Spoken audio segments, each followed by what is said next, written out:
చేర్చరా జీవితం అంటేనే ఎగిసిపడే అలలే కదరా జీవితం అంటేనే ఎగిసిపడే అలలే కదరా ప్రతిరోజు జరిగే మలుపును పాఠంగా నేర్వరా అవకాశాలు అందకపోయినా పకుని పయనం అనుక్షణం నీలో జరగాలి ఓ మేధో మదనం గడిచిపోయిన గతమంతా ఓ అనుభవమే లేరా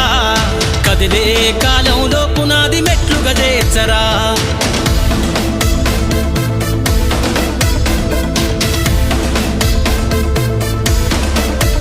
దండుగా గదిలిన సీమన నడకను చూసి నేర్వాలి ఐకమత్యం ఎదురెక్కిన సేపల ధైర్యం ధరిసి పెంచాలి ఆత్మస్థైర్యం